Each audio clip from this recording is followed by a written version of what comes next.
Capítulo 1. Pai Nosso. No livro de Meimei.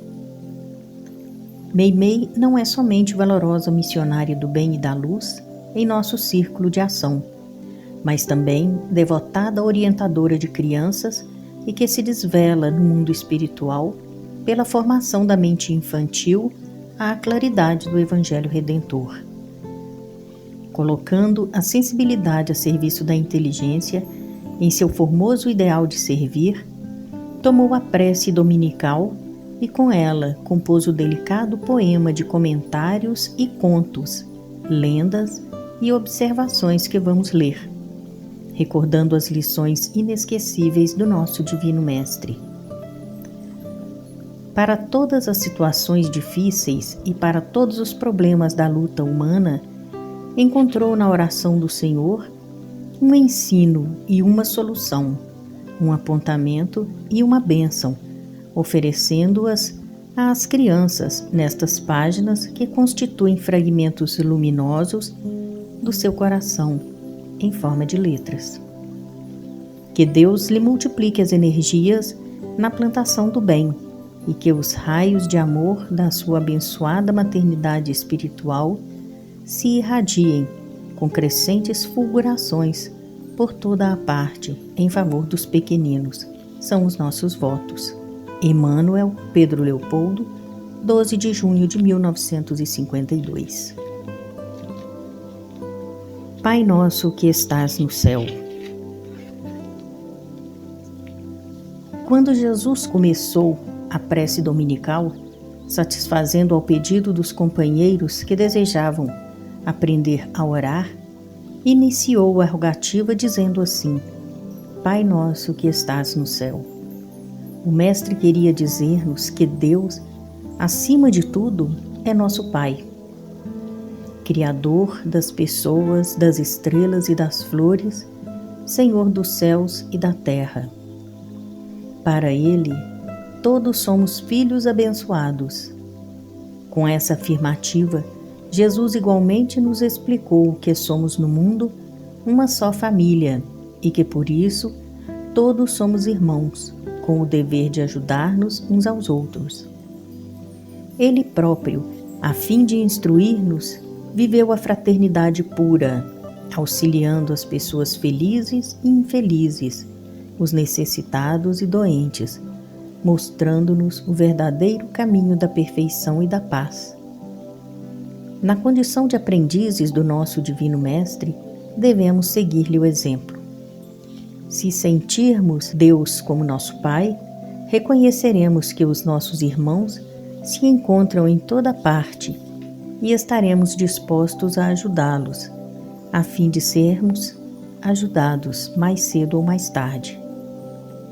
A vida só será realmente bela e gloriosa na Terra quando pudermos aceitar por nossa grande família a humanidade inteira. Existência de Deus. Conta-se que um velho árabe analfabeto orava com tanto fervor e com tanto carinho cada noite que certa vez o rico chefe de grande caravana chamou-o à sua presença e lhe perguntou: Por que oras com tanta fé? Como sabes que Deus existe, quando nem ao menos sabes ler? O crente fiel respondeu: Grande Senhor, conheço a existência de nosso Pai Celeste pelos sinais dele. Como assim? Indagou o chefe admirado. O servo humilde explicou-se: Quando o Senhor recebe uma carta de pessoa ausente, como reconhece quem a escreveu? Pela letra. Quando o Senhor recebe uma joia, como é que se informa quanto ao autor? Pela marca do ourives. O empregado sorriu e acrescentou: Quando ouve passos de animais ao redor da tenda, como sabe depois se foi um carneiro, um cavalo ou um boi? Pelos rastos, respondeu o chefe. Então, o velho crente convidou-o para fora da barraca e, mostrando-lhe o céu, onde a lua brilhava cercada por multidões de estrelas, exclamou respeitoso: Senhor, aqueles sinais lá em cima não podem ser dos homens. Nesse momento, o orgulhoso caravaneiro, de olhos lacrimosos, ajoelhou-se na areia e começou a orar também. Presença divina. Um homem ignorante ainda das leis de Deus caminhava ao longo de enorme pomar, conduzindo um pequeno de 6 anos.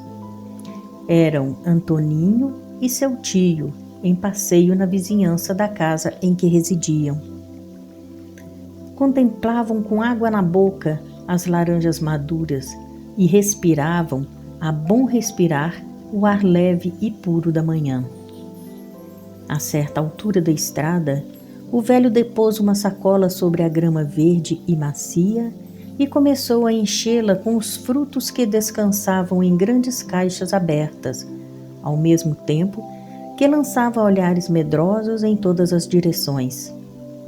Preocupado com o que via, Antoninho dirigiu-se ao companheiro e indagou: Que fazes, titio? Colocando o indicador da mão direita nos lábios entreabertos, o velho respondeu: Psiu.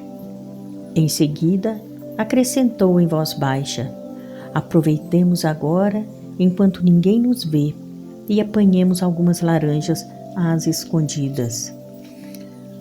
O menino, contudo, muito admirado, apontou com um dos pequenos dedos para o céu e exclamou: Mas o Senhor não sabe que Deus nos está vendo? Muito espantado, o velho empalideceu e voltou a recolocar os frutos na caixa, de onde os havia retirado, murmurando: Obrigado, meu Deus, por haveres despertado a minha consciência pelos lábios de uma criança. E desde esse momento, o tio de Antoninho passou a ser realmente outro homem. Nosso Pai, quando acordamos para a razão, descobrimos os traços vivos da bondade de Deus por toda parte. Seu imenso carinho para conosco está no sol que nos aquece, dando sustento e alegria a todos os seres e a todas as coisas.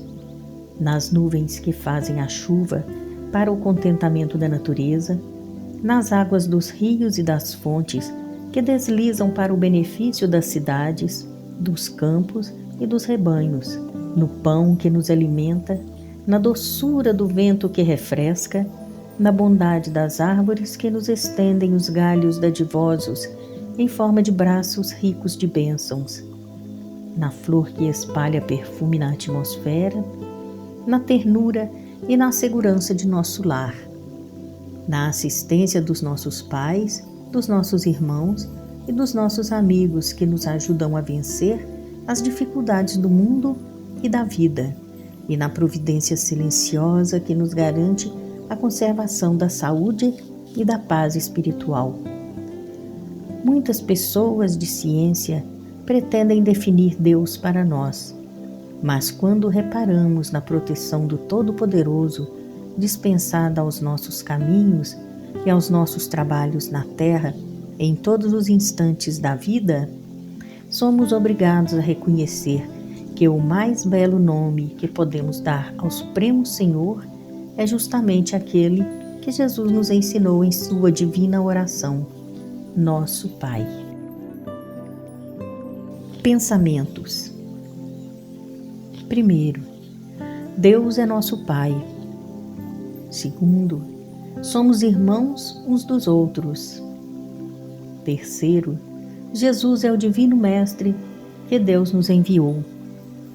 Quarto, a oração é o meio imediato de nossa comunhão com o Pai Celestial.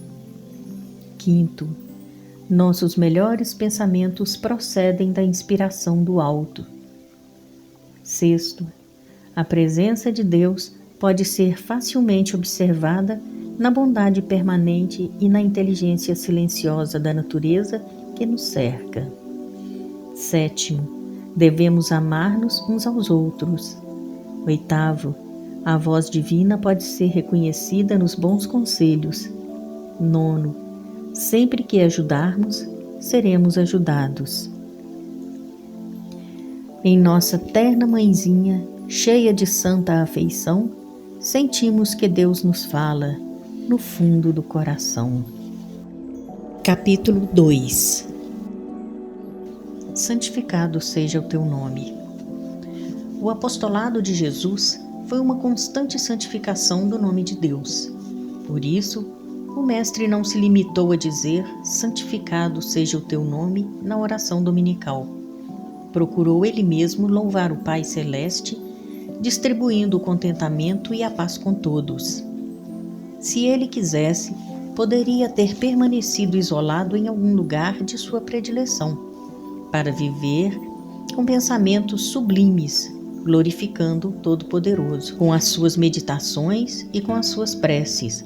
Mas o benfeitor divino sabia que a mais elevada maneira de santificar a eterna bondade é auxiliar os outros, para que os outros também compreendam que nosso Pai do céu vive interessado em nossa elevação e em nossa felicidade.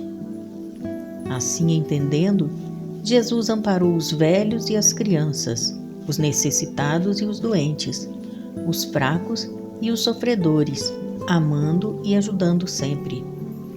Santificando as suas relações com Deus, espalhou a esperança e a caridade na terra, enriquecendo as pessoas de fraternidade e alegria.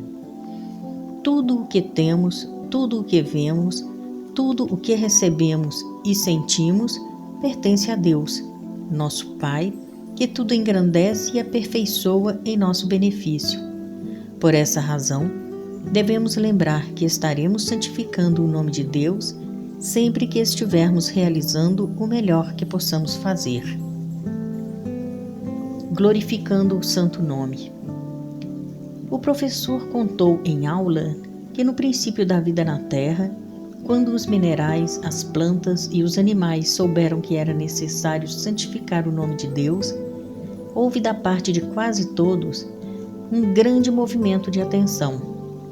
Certas pedras começaram a produzir diamantes e outras revelaram ouro e gemas preciosas.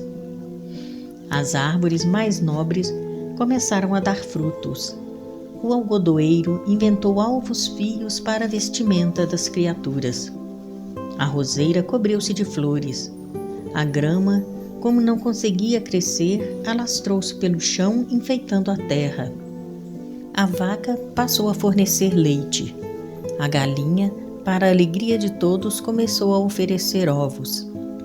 O carneiro iniciou a criação de lã. A abelha passou a fazer mel. E até o bicho da seda, que parece tão feio, para santificar o nome de Deus, fabricou fios lindos, com os quais possuímos um dos mais valiosos tecidos que o mundo conhece.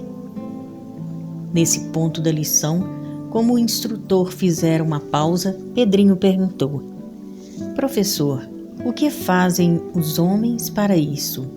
O orientador da escola pensou um pouco e respondeu: Nem todas as pessoas aprendem rapidamente as lições da vida, mas aqueles que procuram a verdade sabem que a nossa inteligência deve glorificar a eterna sabedoria, cultivando o bem e fugindo ao mal.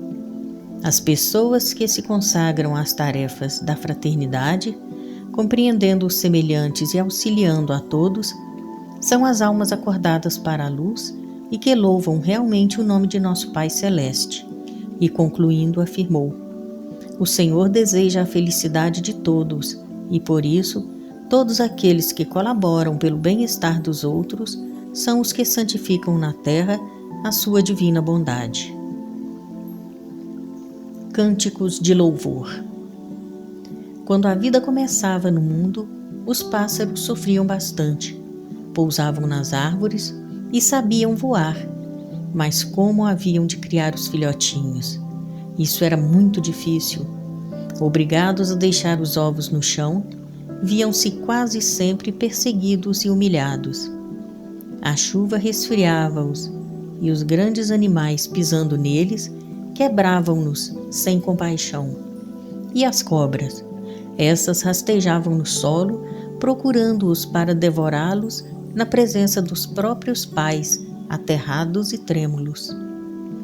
Conta-se que por isso as aves se reuniram e rogaram ao Pai Celestial lhes desse o socorro necessário. Deus ouviu-as e enviou-lhes um anjo que passou a orientá-las na construção do ninho. Os pássaros não dispunham de mãos, entretanto, o mensageiro inspirou-os a usar os biquinhos e, mostrando-lhes os braços amigos das árvores, ensinou-os a transportar pequeninas migalhas da floresta, ajudando-os a tecer os ninhos no alto. Os filhotinhos começaram a nascer sem aborrecimentos, e quando as tempestades apareceram, houve segurança geral. Reconhecendo que o Pai Celeste havia respondido às suas orações, as aves combinaram entre si cantar todos os dias em louvor do santo nome de Deus. Por essa razão, há passarinhos que se fazem ouvir pela manhã, outros durante o dia e outros ainda no transcurso da noite. Quando encontrarmos uma ave cantando, lembremo-nos, pois, de que do seu coraçãozinho coberto de penas está saindo o eterno agradecimento que Deus está ouvindo nos céus. Louvado seja Deus! O velho André era um escravo resignado e sofredor. Certo dia, ele soube que Jesus nos ensinara a santificar o nome de Deus e prometeu a si mesmo jamais praticar o mal. Se o feitor da fazenda o perseguia, André perdoava e dizia de todo o coração: Louvado seja Deus! Se algum companheiro tentava a fugir das obrigações de cada dia, considerando as injustiças que o cercavam, ele dizia contar com a bondade divina, indicava o céu e repetia: Louvado seja Deus! Quando veio a libertação dos cativos, o dono da fazenda chamou e disse-lhe que a pobreza e a doença lhe batiam à porta e pediu-lhe que não o abandonasse. Todos os companheiros se ausentaram, embriagados de alegria. Mas André teve compaixão do Senhor, agora humilhado, e permaneceu no serviço, imaginando que Deus estaria satisfeito com o seu procedimento. O proprietário da terra, pouco a pouco, perdeu o que possuía, arruinado pela enfermidade, mas o generoso servidor cuidou dele até a morte, afirmando sempre: Louvado seja Deus! André estava cansado e envelhecido quando o antigo patrão faleceu. Quis trabalhar, mas o corpo encarquilhado curvava-se para o chão com muitas dores. Esmolou então com humildade e paciência, e de cada vez que recebia algum pão para saciar a fome ou algum trapo para cobrir o corpo, exclamava alegremente: Louvado seja Deus! Certa noite, muito sozinho, com sede e febre, notou que alguém penetrava em sua choça de palha. Quem seria? Em poucos instantes, um anjo erguia-se à frente dele. Acanhado e aflito, quis falar alguma coisa, mas não pôde. O anjo, porém, sorrindo, abraçou e exclamou: André, o nome de nosso Pai Celestial foi exaltado por seu coração, e vim buscar você para que a sua voz possa louvá-lo agora no céu. No dia seguinte, o corpo do velho escravo apareceu morto na choupana, mas sobre o teto rústico as aves pousavam cantando e muita gente afirmou que os passarinhos pareciam repetir: Louvado seja Deus! Lembranças. Primeira, o mundo em que vivemos é propriedade de Deus. Segunda, devemos agradecer as bênçãos de nosso Pai Celestial todos os dias. Terceira, o coração agradecido ao Senhor espalha a bondade e a alegria em seu nome. Quarta, Jesus rendia graças a Deus auxiliando o próximo. Quinta, a natureza diariamente glorifica a divina bondade na luz do sol, na suavidade do vento, no canto das aves e no perfume das flores. Sexta, Quem ajuda às plantas e aos animais revela respeito e carinho na criação de nosso Pai Celestial. 7ª, devo ser bom para com todos, porque Deus tem sido infinitamente bom para comigo, em todas as ocasiões. 8ª, quem trabalha com alegria mostra reconhecimento ao céu. 9ª, cooperando de boa vontade com os outros, estaremos servindo a Deus. No canto dos passarinhos, no campo, no mar, na flor, a vida está repetindo: louvado seja o Senhor. Capítulo 3. Venha a nós o teu reino.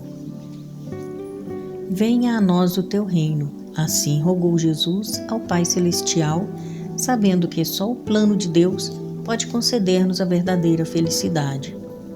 Mas o Mestre não se limitou a pedir, ele trabalhou e se esforçou para que o reino do céu encontrasse as bases necessárias na terra. Espalhou com as próprias mãos as bênçãos da paz e da alegria, a fim de que as pessoas se fizessem melhores. Uma locomotiva não corre sem trilhos adequados.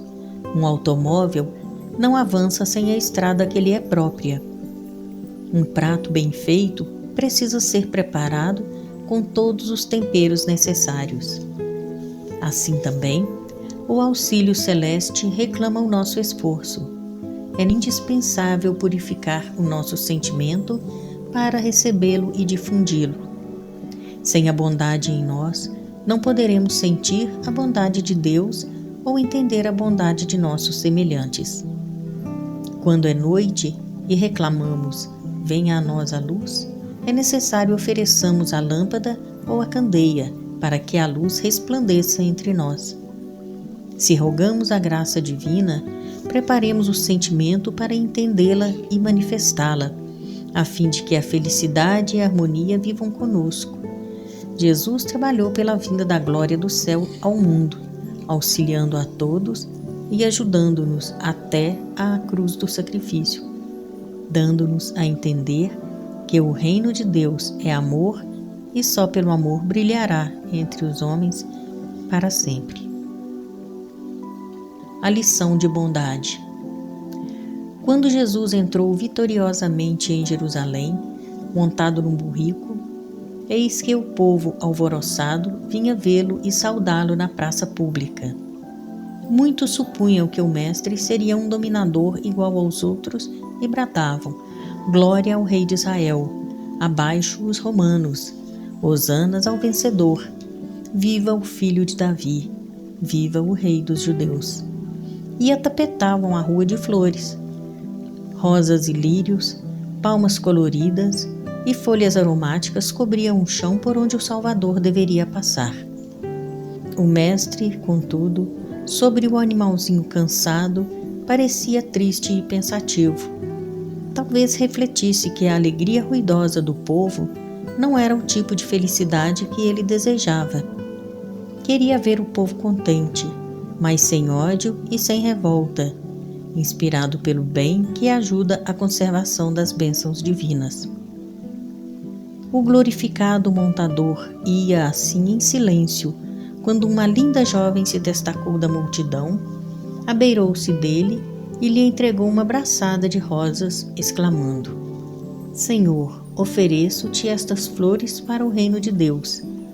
O Cristo fixou nela os olhos cheios de luz e indagou: Queres realmente servir ao reino do céu?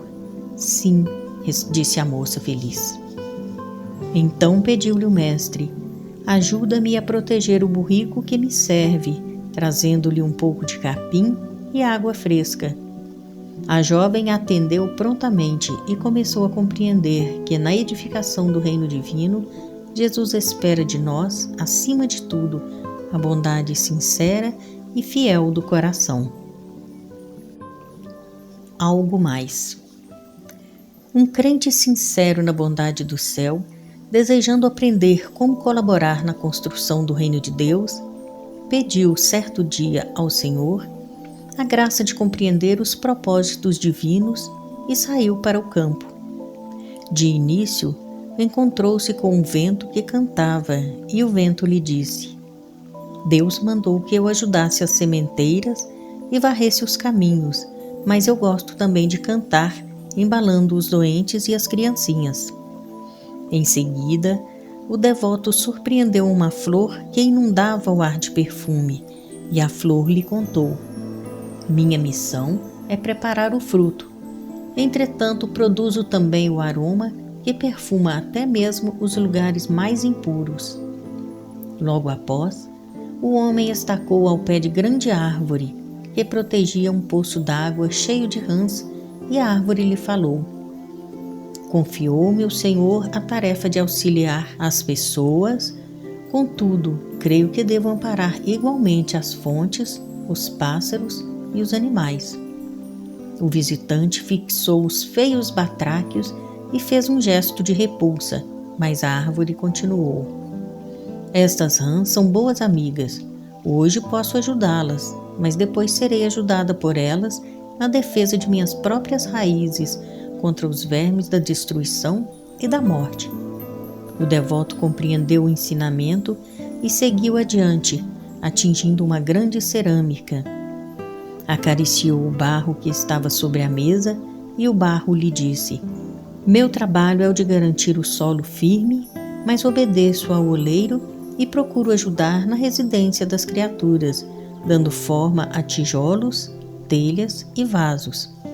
Então, o devoto regressou ao lar e compreendeu que para servir na edificação do reino de Deus é preciso ajudar aos outros, sempre mais, e realizar cada dia algo mais do que seja justo fazer. Fé e perseverança. 3 rapazes suspiravam por encontrar o Senhor a fim de fazer-lhe rogativas. Depois de muitas orações, eis que certa vez no campo em que trabalhavam, apareceu-lhes o carro do Senhor guiado pelos anjos. Radiante de luz, o divino amigo desceu da carruagem e pôs-se a ouvi-los. Os 3 ajoelharam-se em lágrimas de júbilo e o primeiro implorou a Jesus o favor da riqueza. O mestre bondoso determinou que um dos anjos lhe entregasse enorme tesouro em moedas. O segundo suplicou-lhe a beleza perfeita, e o celeste benfeitor mandou que um dos servidores lhe desse um milagroso unguento a fim de que a formosura lhe brilhasse no rosto. O terceiro exclamou com fé: Senhor, eu não sei escolher, dá-me o que for justo, segundo a tua vontade. O mestre sorriu e recomendou a um dos seus anjos lhe entregasse uma grande bolsa. Em seguida, abençoou-os e partiu. O moço que recebera a bolsa abriu-a ansioso, mas, desencanto, ela continha simplesmente uma enorme pedra. Os companheiros riram-se dele, supondo-o ludibriado, mas o jovem afirmou a sua fé no Senhor. Os companheiros riram-se dele, supondo-o ludibriado, mas o jovem afirmou a sua fé no Senhor. Levou consigo a pedra e começou a desbastá-la, procurando. Depois de algum tempo, chegou ao coração do bloco endurecido e encontrou aí um soberbo diamante. Com ele adquiriu grande fortuna e com a fortuna construiu uma casa onde os doentes pudessem encontrar refúgio e alívio em nome do Senhor. Vivia feliz, cuidando de seu trabalho, quando um dia 2 enfermos bateram à porta. Não teve dificuldade em reconhecê-los. Eram os 2 antigos colegas de oração, que se haviam enganado com o ouro e com a beleza, adquirindo apenas doença e cansaço, miséria e desilusão. Abraçaram-se chorando de alegria, e nesse instante o Divino Mestre apareceu entre eles e falou: Bem-aventurados todos aqueles que sabem aproveitar as pedras da vida, porque a fé e a perseverança no bem são os 2 grandes alicerces do reino de Deus. Uma carta materna. Meu filho, se procuras a bênção da felicidade, Não te esqueças de que o reino do céu começa em nosso próprio coração e de que o primeiro lugar onde devemos trabalhar por ele é na própria casa onde vivemos. A alegria verdadeira nem sempre é daqueles que dominam, mas nunca se aparta das almas generosas que aprendem a espalhar o bem. Se queres que a tranquilidade te acompanhe, busca ser útil. Por que foges de teu pai quando cansado e abatido mostra uma fisionomia preocupada? Por que te afastas da mãezinha quando observas o orvalho das lágrimas em seus olhos? Aproxima-te deles e faz-lhes sentir que tens um coração compreensivo e amoroso. Um fio d'água transforma o deserto em oásis. Um gesto de carinho opera milagres. Quanta gente espera construir o reino de Deus acendendo fogueiras de entusiasmo na praça pública e esquecendo no frio da indiferença aqueles que o céu lhes confiou. Guarda a paz contigo, a fim de que a possas distribuir. Entre as paredes do lar, Deus situou a nossa primeira escola. Se não sabemos exercer a tolerância e a bondade com 5 ou 10 pessoas que esperam pelo nosso entendimento e pelo nosso auxílio, debalde ensinaremos o caminho do bem-estar para os outros. O primeiro degrau do paraíso chama-se gentileza. Aprende a ajudar para que os outros te ajudem, e onde estiveres, serás sempre um valoroso operário na edificação do reino divino. Apontamento: toda bondade mais simples, sincera, nobre e leal ajuda na construção do reino celestial.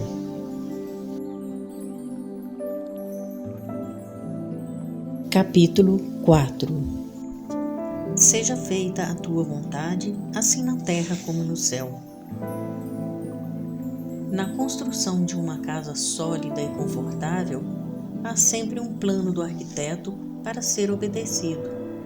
Os operários precisam consultar as linhas demarcadas para não irem além de suas funções e a fim de não cometerem impropriedades que prejudicariam a obra. O carpinteiro não deverá perturbar o pintor, e o pintor deverá respeitar o vidraceiro.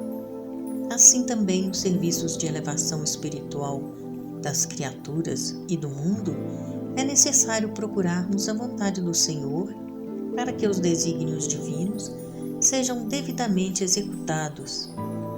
Sabemos que o bem para todos é o projeto da eterna sabedoria para as criaturas, e por isso mesmo, se nos prezamos da condição de trabalhadores educados para a justa prestação de serviço, é indispensável saibamos realizar a nossa parte na concretização do projeto divino, sem perturbar os nossos irmãos.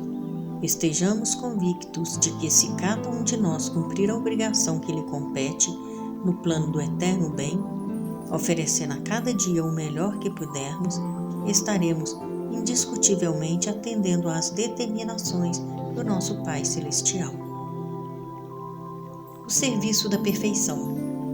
Um velho oleiro, muito dedicado ao trabalho, certa feita adoeceu gravemente e entrou a passar enormes dificuldades. Os parentes aos quais ele mais servira moravam em regiões distantes e pareciam haver perdido a memória. Sem ninguém que o auxiliasse, passou a viver da caridade pública, mas quando esmolava, caiu na via pública e quebrou uma das pernas, sendo obrigado a recolher-se à cama por longo tempo. Chorando amargurado, fez uma prece e rogou a Deus alguma consolação para os seus males. Então dormiu e sonhou que um anjo lhe apareceu trazendo a resposta pedida. O mensageiro do céu conduziu-o até o antigo forno em que trabalhava e, mostrando-lhe alguns formosos vasos de sua produção, perguntou: como é que você conseguiu realizar trabalhos assim tão perfeitos? O oleiro, orgulhoso de sua obra, informou: usando o fogo com muito cuidado e com muito carinho no serviço da perfeição. Alguns vasos voltaram ao calor intenso 2 ou 3 vezes. E sem fogo você realizaria a sua tarefa? Indagou ainda o emissário. Nunca, respondeu o velho, certo do que afirmava.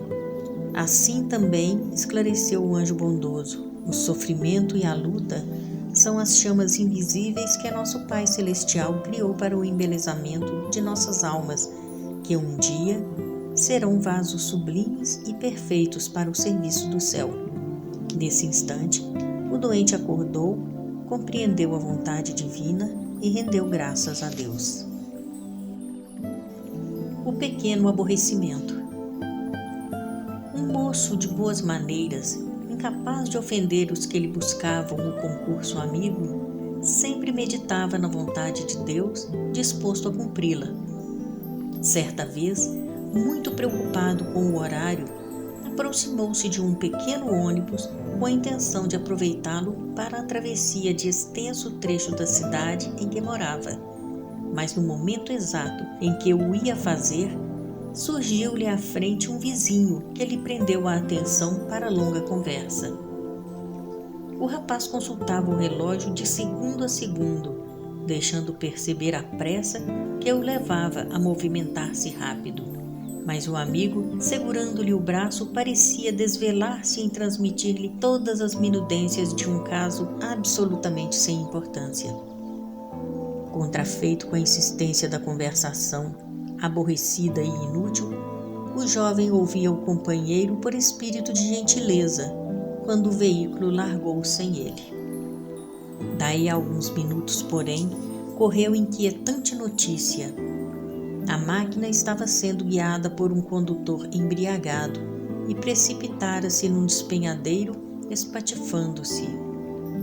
Ouvindo com paciência uma palestra incômoda, o moço fora salvo de triste desastre. O jovem refletiu sobre a ocorrência e chegou à conclusão de que, muitas vezes, a vontade divina se manifesta em nosso favor nas pequenas contrariedades do caminho, ajudando-nos a cumprir nossos mais simples deveres, e passou a considerar com mais respeito e atenção as circunstâncias inesperadas que nos surgem à frente na esfera dos nossos deveres de cada dia. A alegria no dever. Quando Jesus estava entre nós, recebeu certo dia a visita do apóstolo João, muito jovem ainda, que lhe disse estar incumbido por seu pai Zebedeu de fazer uma viagem a povoado próximo. Era, porém, um dia de passeio ao monte, e o moço achava-se muito triste. O divino amigo, contudo, exortou-o a cumprir o dever. Seu pai precisava do serviço e não seria justo prejudicá-lo. João ouviu o conselho e não vacilou. O serviço exigiu-lhe 4 dias, mas foi realizado com êxito. Os interesses do lar foram beneficiados, mas Zebedeu, o honesto e operoso ancião, afligiu-se muito porque o rapaz regressara de semblante contrafeito. O mestre notou-lhe o semblante sombrio e, convidando-o a entendimento particular, observou: João, cumpriste o prometido? Sim, respondeu o apóstolo. Atendeste à vontade de Deus auxiliando teu pai? Sim, tornou o jovem, visivelmente contrariado. Acredito haver efetuado todas as minhas obrigações. Jesus, entretanto, acentuou sorrindo calmo. Então, ainda falta um dever a cumprir. O dever de permaneceres alegre por haveres correspondido à confiança do céu. O companheiro da Boa Nova meditou sobre a lição e fez-se contente. A tranquilidade voltou ao coração e à fisionomia do velho Zebedeu, e João compreendeu que no cumprimento da vontade de Deus não podemos e nem devemos entristecer ninguém. Reflexões. Podemos discernir a vontade de Deus em todas as situações. No sofrimento é a paciência, na perturbação é a serenidade, diante da maldade é o bem que auxilia sempre, perante as sombras é a luz, No trabalho é o devotamento ao dever. Na amargura é a esperança. No erro é a corrigenda. Na queda é o reerguimento. Na luta é o valor moral. Na tentação é a resistência. Junto à discórdia é a harmonia. À frente do ódio é o amor. No ruído da maledicência é o silêncio. Na ofensa é o perdão completo. Na vida comum é a bondade em favor de todos. Quem ajuda sem cessar, cada hora, todo dia, está cumprindo a vontade da eterna sabedoria. Capítulo 5.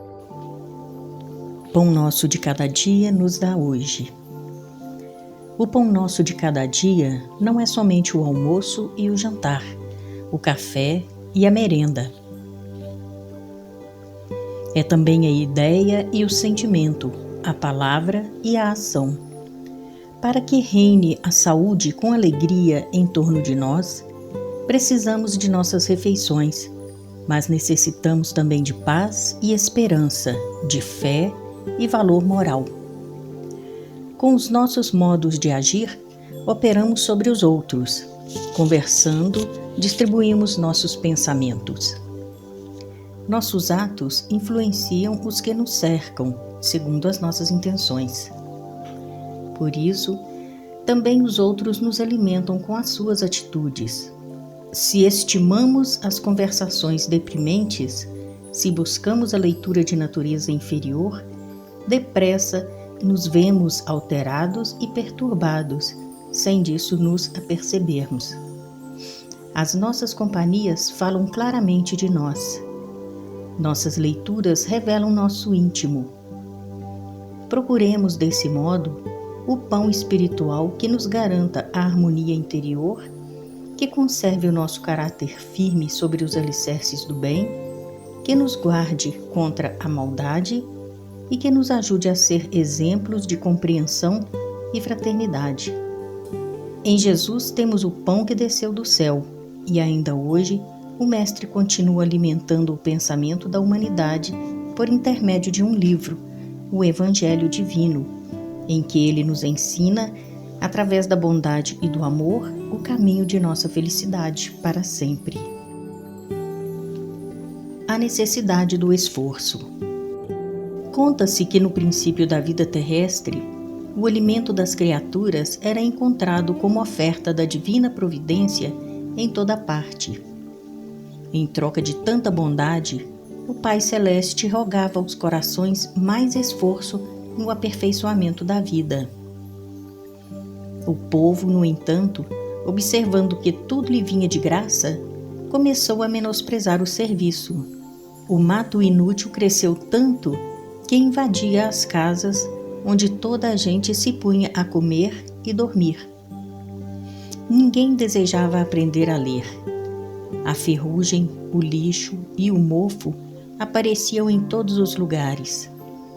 Animais como os cães, que colaboram na vigilância, as aves, como os urubus que auxiliam nas obras de limpeza, eram mais prestativos que as pessoas. Vendo que ninguém queria corresponder à confiança divina, o Pai Celestial mandou retirar as facilidades existentes, determinando que os habitantes da terra se esforçassem na conquista da própria manutenção. Desde esse tempo, o ar e a água, o sol e as flores, a claridade das estrelas e o luar continuaram gratuitos para o povo, mas o trabalho forçado da alimentação passou a vigorar como sendo uma lei para todos, porque lutando para sustentar-se, as pessoas melhoram a terra, limpam a habitação, aprendem a serem sábios e garantem o progresso. Deus dá tudo: o solo, a chuva, o calor, o vento, o adubo e a orientação constituem dádivas dele à terra que povoamos e que devemos aprimorar. Mas o preparo do pão de cada dia através do nosso próprio suor e da nossa própria diligência, é obrigação comum a todos nós, a fim de que não olvidemos o nosso divino dever de servir incessantemente em busca da perfeição. O exemplo da árvore. Dizem que quando a primeira árvore apareceu na terra, trazia do Pai Celestial a recomendação de alimentar as pessoas e auxiliá-las em nome do céu, por todos os meios que lhe fosse possível. Resolvida a cumprir a ordenação do Senhor, certo dia foi visitada por um ladrão, perseguido pela justiça. Ele sentia fome e por isso furtou-lhe vários frutos. Em seguida, decepou-lhe muitos galhos, deles fazendo macia cama para descansar e refazer-se. A árvore não se agastou com o assalto. Parecia satisfeita em ajudá-lo e até se mostrava interessada em adormecê-lo, agitando harmoniosamente as folhas tangidas pelo vento. Erguendo-se fortalecido, o pobre homem ouviu o ruído dos acusadores que o buscavam e, angustiado, sem saber que rumo tomar na várzea deserta, notou que o nobre vegetal, em silêncio, como que o convidava a asilar-se em seus ramos. Imediatamente, à maneira de um menino, o infeliz escalou o tronco e escondeu-se na copa farta. Os guardas vieram e, desistindo de encontrá-lo em razão da busca infrutífera, retiraram-se para lugarejo distante. Foi então que o desventurado desceu para o solo, impressionado e comovido, reparando que se achava à frente de humilde mensageira do céu. Roubara-lhe os frutos e mutilara-lhe as frondes, entretanto, oferecera-lhe ainda seguro abrigo. O homem infeliz começou a meditar no exemplo da árvore venerável, incumbida por Deus de cooperar na distribuição do alimento de cada dia na terra, e nela reconhecendo verdadeira emissária do céu, que lhe saciara a fome e lhe dispensara maternal proteção, abandonou o mal em que se havia mergulhado e passou a ser outro homem. O alimento espiritual. O professor lutava na escola com um grande problema. Os alunos começaram a ler muitas histórias de homens maus, de roubos e de crimes e passaram a viver em plena insubordinação. Queriam imitar aventureiros e malfeitores e, em razão disso, na escola e em casa apresentavam péssimo comportamento. Alguns pronunciavam palavrões, julgando-se bem educados, e outros se entregavam a brinquedos de mau gosto, acreditando que assim mostravam superioridade e inteligência. Esqueciam-se dos bons livros, zombavam dos bons conselhos. O professor, em vista disso, certo dia reuniu todas as classes para a merenda costumeira, apresentando uma surpresa esquisita. Os pratos estavam cheios de coisas impróprias, tais como pães envolvidos em lama, doces com batatas podres, pedaços de maçãs com tomates deteriorados e geleias misturadas com fel e pimenta. Os meninos revoltados gritavam contra o que viam, mas o velho educador pediu silêncio e, tomando a palavra, disse-lhes: Meus filhos, se não podemos dispensar o alimento puro a benefício do corpo, precisamos também de alimento sadio para a nossa alma. O pão garante a nossa energia física, mas a leitura é a fonte de nossa vida espiritual. Os maus livros, as reportagens infelizes, as difamações e as aventuras criminosas representam substâncias apodrecidas que nós absorvemos, envenenando a vida mental e prejudicando-nos a conduta. Se gostamos das refeições saborosas que auxiliam a conservação de nossa saúde, procuremos também as páginas que cooperam na defesa de nossa harmonia interior, a fim de nunca fugirmos ao correto procedimento. Com essa preleção, A hora da merenda foi encerrada. Os alunos retiraram-se cabisbaixos e, pouco a pouco, a vida dos meninos foi sendo retificada, modificando-se para melhor. Notas. Primeira, a saúde do corpo e saúde da alma, ambas devem estar juntas. Segunda, Deus concede-nos recursos 1000 cada dia para alimentar-nos o espírito com as melhores emoções. Terceira, absorvemos os pensamentos uns dos outros. Quarta, auxilia a produção útil da natureza e estarás cooperando com a providência divina. Quinta, cede ao próximo o pão que sobra em tua mesa, e o Senhor te enriquecerá de bom ânimo e alegria. Sexta, atendendo a Deus, a terra gasta milhões de vidas cada dia a fim de sustentar-nos. Sétima, falar mal dos outros em vez de ajudá-los é o mesmo que envolver nossos sentimentos em lama invisível em vez de fazê-los brilhar. Oitava, os frutos que te deliciam são os resultados do esforço daqueles que passaram no mundo antes de ti. Prepara a sementeira de agora para os que virão no futuro. Nona, planta uma árvore amiga e ajudarás aos que te ajudam. Quem lança a boa palavra de amor e consolação espalha por toda a terra os dons do divino pão. Capítulo 6. Perdoa as nossas dívidas, assim como perdoamos aos nossos devedores. Quando pronunciamos as palavras perdoa as nossas dívidas, assim como perdoamos aos nossos devedores, não apenas estamos à espera do benefício para o nosso coração e para a nossa consciência, mas estamos igualmente assumindo o compromisso de desculpar os que nos ofendem.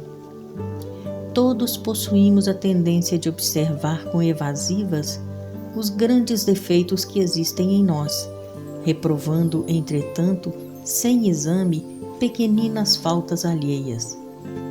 Por isso mesmo, Jesus, em nos ensinando a orar, recomendou-nos esquecer qualquer mágoa que alguém nos tenha causado.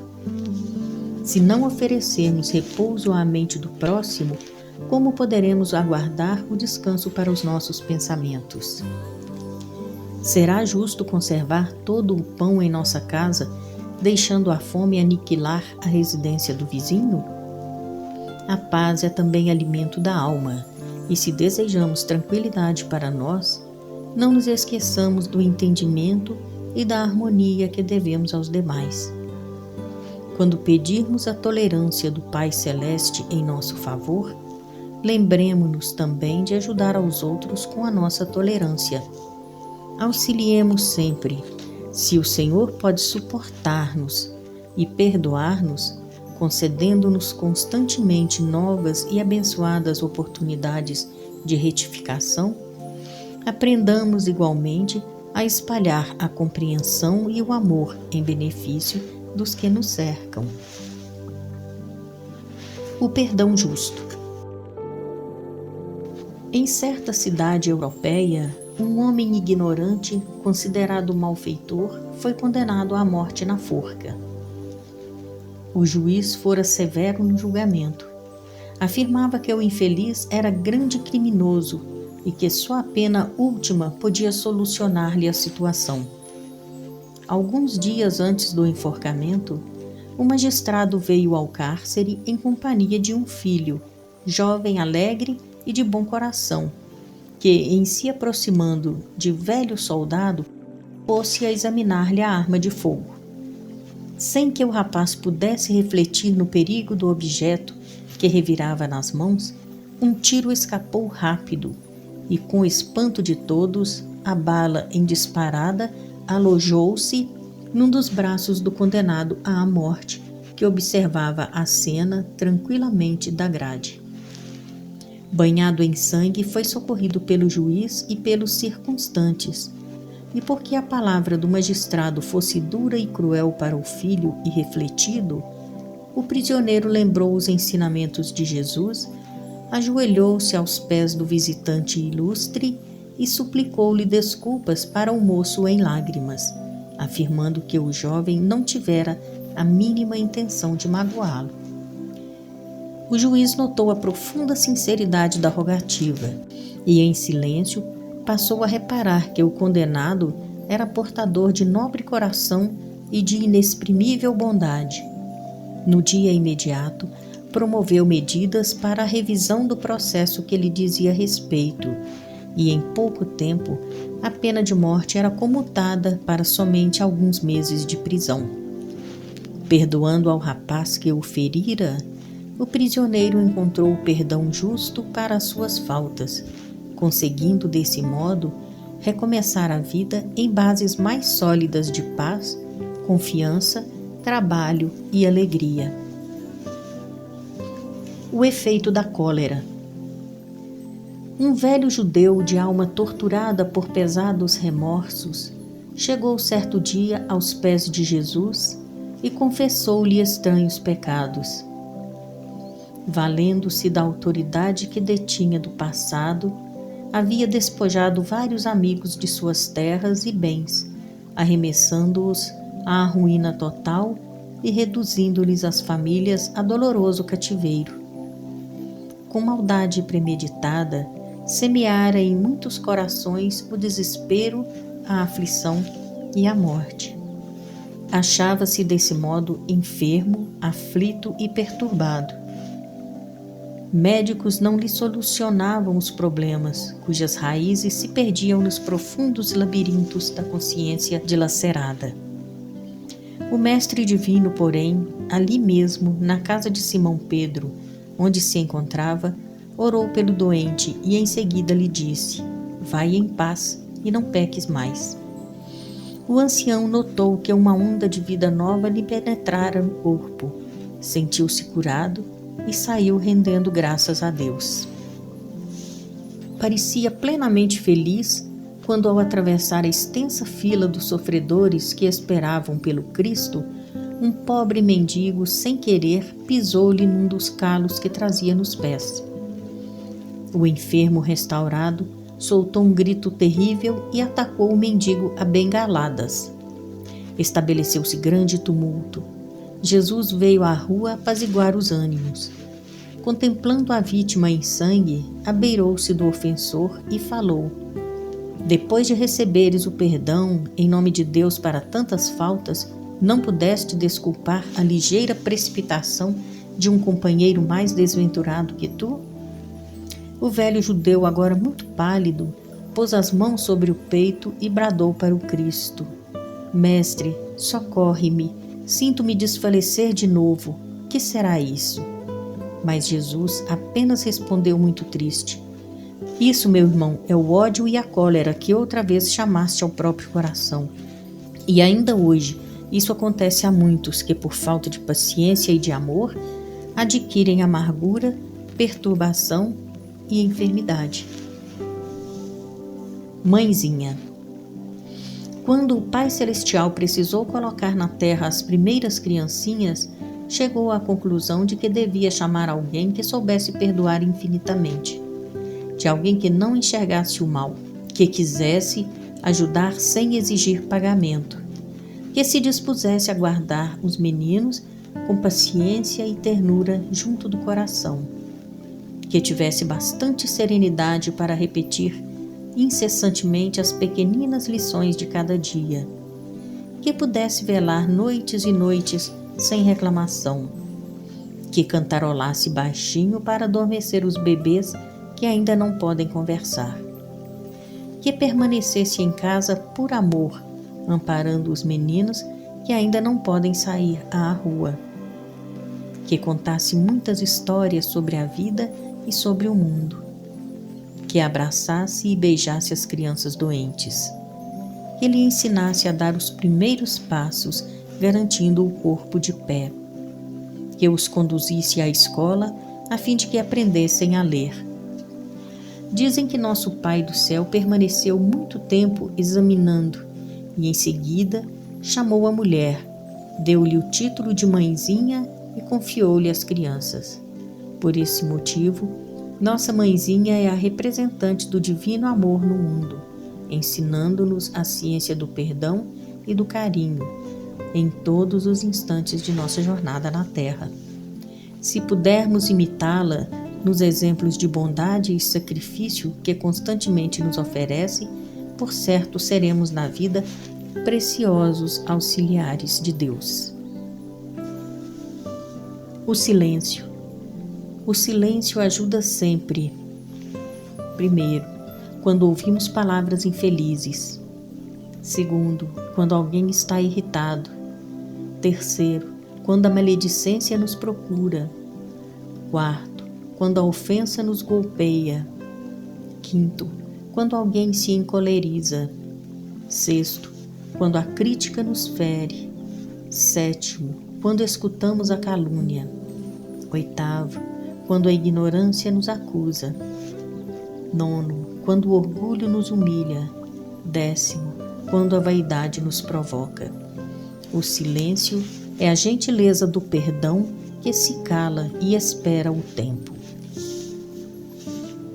O perdão. O perdão em qualquer tempo é sempre um traço de luz, conduzindo a nossa vida à comunhão com Jesus. Capítulo 7. Não nos deixes cair em tentação. A bondade infinita de Deus não permitirá que venhamos a cair sob as tentações, mas para isso é necessário que nos esforcemos, colaborando de algum modo com o auxílio incessante de nosso Pai. Há leis organizadas para benefício de todos, mas se não as respeitarmos, como poderemos contar com a proteção delas em nosso favor? Sabemos que o fogo destrói, por isso mesmo não devemos abusar dele. Não podemos rogar o socorro divino para a imprudência que se repete todos os dias. Se uma pessoa estima a preguiça, não atrairá as bênçãos que ajudam aos cultivadores do trabalho. Se uma pessoa vive atirando espinhos à face dos outros, como esperará sorrisos na face alheia? É indiscutível que a providência divina nos ajudará constantemente, livrando-nos do mal. Entretanto, espera encontrar em nós os valores da boa vontade. Não ignoramos que o Pai Celestial está sempre conosco, mas muitas vezes somos nós que nos afastamos do nosso Criador. Para que não venhamos a sucumbir sob os golpes das tentações, é indispensável saibamos procurar o bem, cultivando-o sem cessar. Não há colheita sem plantação. Certamente devemos esperar que Deus nos conceda o muito de seu amor, mas não olvidemos que é preciso dar alguma coisa do nosso esforço. O problema da tentação. O educador, em aula, tentava explicar aos meninos que o móvel das tentações reside em nós mesmos. Contudo, como os aprendizes mostravam muita dificuldade para compreender, ele se fez acompanhar pelos alunos até o grande pátio do colégio. Aí, chegando, mandou trazer uma bela espiga de milho e perguntou aos rapazes: qual de vocês desejaria devorar esta espiga tal como está? Os jovens sorriram zombeteiramente e um deles exclamou: ora, vejam, quem se animaria a comer milho cru? O professor então mandou vir à presença deles um dos cavalos que serviam à escola. Instalou alguns obstáculos à frente do animal e colocou a espiga ao dispor dele, sobre pequena mesa. O grande equino saltou lépido os impedimentos e avançou guloso para o bocado. O professor, benevolente e amigo, esclareceu então bondosamente ante os alunos surpreendidos: a tentação nos procura segundo os sentimentos que trazemos no campo íntimo. Quando cedemos a alguma fascinação indigna, é que a nossa vontade permanece fraca diante dos nossos desejos inferiores. As forças que nos tentam correspondem aos nossos próprios impulsos. Não podemos imaginar ou querer aquilo que desconhecemos. Por esse motivo, necessitamos vigiar o cérebro e o coração, a fim de selecionarmos as sugestões que nos visitam o pensamento. E terminando, afirmou: as situações boas ou más fora de nós são iguais aos propósitos bons ou maus que trazemos conosco. A necessidade da educação. No tempo em que não existia a locomoção fácil na terra, um grande rei simpatizou com o fogoso cavalo de cores claras da criação de sua casa. Mas, ao desejá-lo para os serviços do palácio, foi assim informado pelo chefe das cavalariças: Majestade, este animal é vítima de muitas tentações. Basta que se movimente de leve para assustar-se e ocasionar desastres. Uma simples folha seca na estrada é razão para inúmeros coices. O rei ouviu atencioso e afirmou que remediaria a situação. No dia seguinte, mandou atrelá-lo à enorme carroça de limpeza, onde o cavalo se viu tão preso que não pôde fazer outros movimentos além dos necessários. Depois de algumas semanas, o monarca determinou fizesse ele o duro serviço dos burros, transportando cargas pesadíssimas. A princípio, o animal se rebelava, escoiceando o ar e relinchando fortemente. Entretanto, foi tantas vezes visitado pelos gritos e pelos chicotes dos peões, e tantos fardos suportou, que ao fim de algum tempo era um modelo de mansidão e brandura, sendo colocado no serviço real com grande contentamento para o soberano. Assim acontece conosco na vida. Destinados ao trabalho da vontade de Deus, se vivemos entregues às tentações do mal, desobedientes e egoístas, determina o Senhor que sejamos confiados à luta e à aprovação, à dificuldade e ao sofrimento, aos quais pouco a pouco nos ensinam a humildade e o respeito, a diligência e a doçura. Depois de passarmos pelos variados processos de educação indispensável ao nosso burilamento, seremos então aproveitados com êxito e segurança nos serviços gerais da bondade de Deus junto de nossos irmãos. A tentação do repouso. Num campo de lavoura, grande quantidade de vermes desejava destruir um velho arado de madeira muito trabalhador, que lhes perturbava os planos, e em razão disso, certa ocasião se reuniram ao redor dele e começaram a dizer: por que não cuidas de ti? Estás doente e cansado. Afinal, todos nós precisamos de algum repouso. Liberta-te do jugo terrível do lavrador.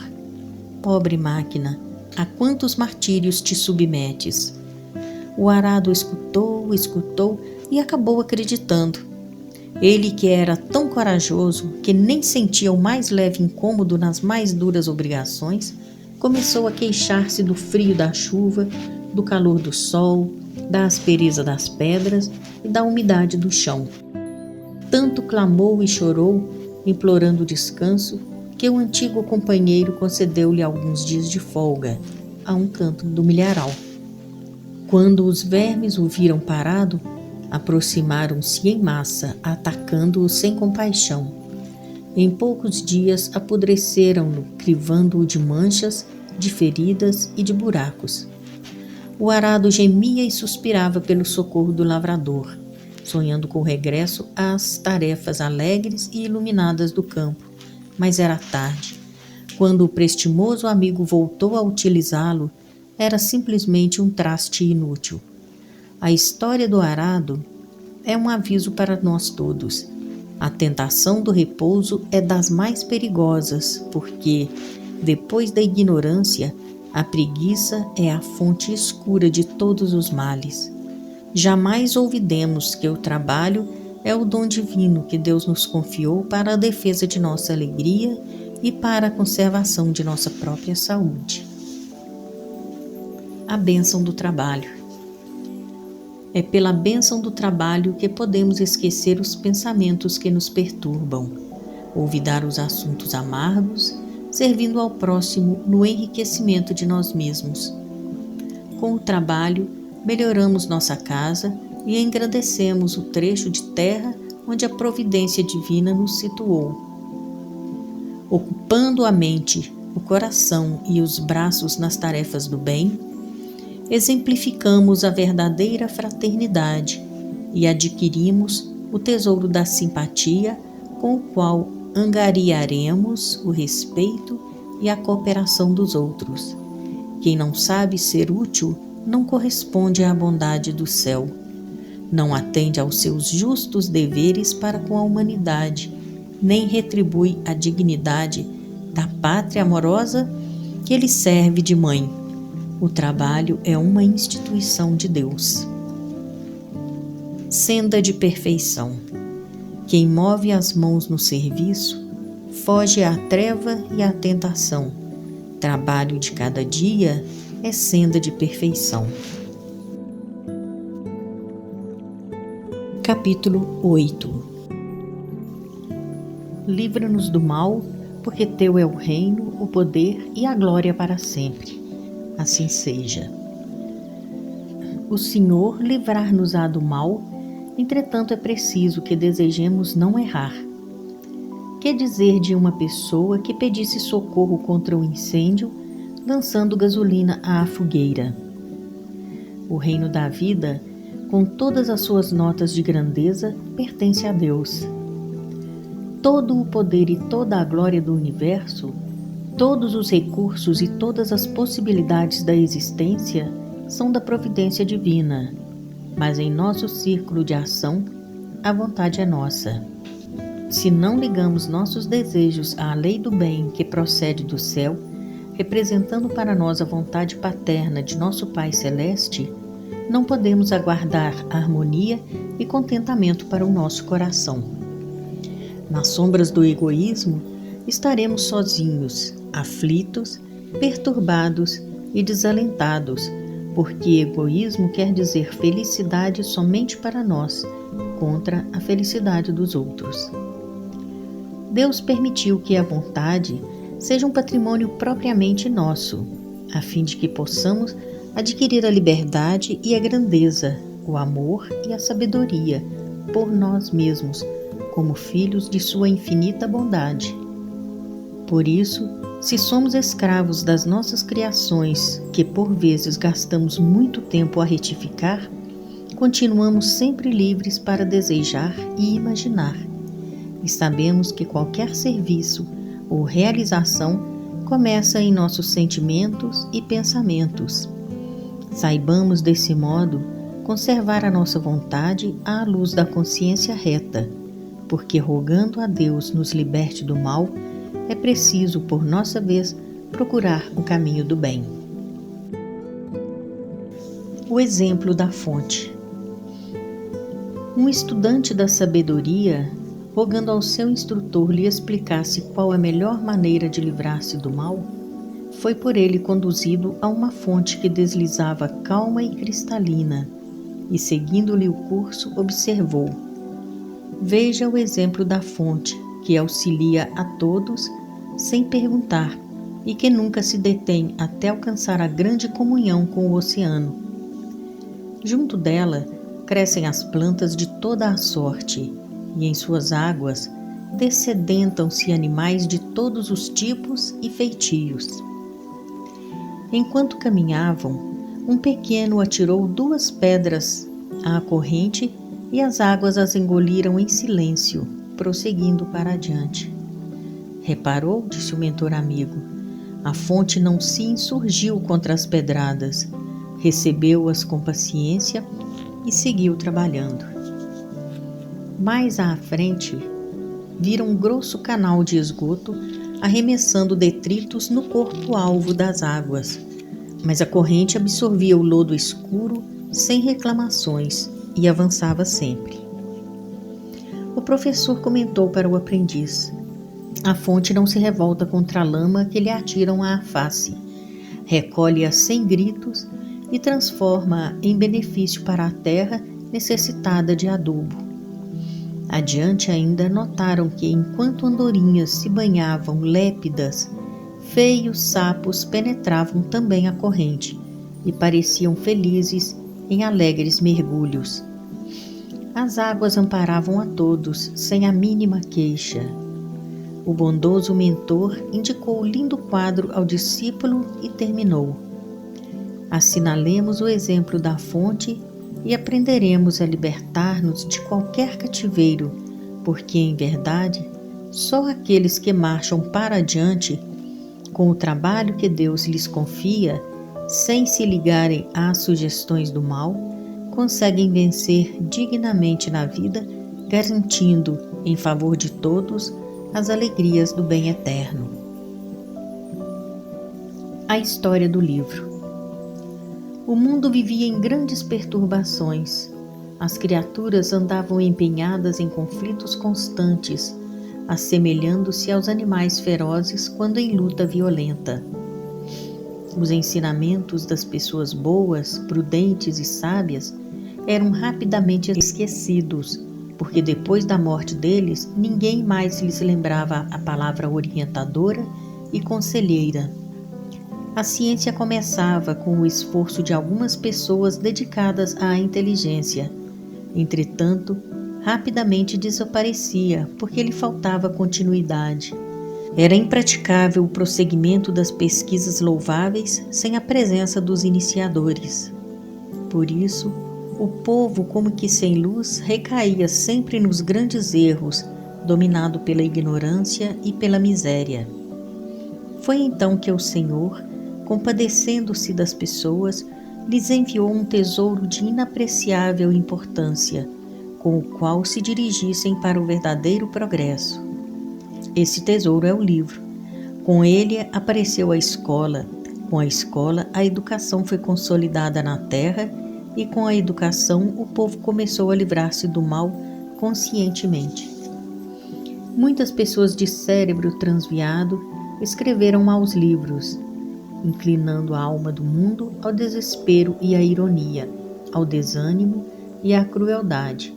Mas as páginas dessa natureza são apressadamente esquecidas, porque o livro é realmente uma dádiva de Deus à humanidade, para que os grandes instrutores possam clarear o nosso caminho, conversando conosco acima dos séculos e das civilizações.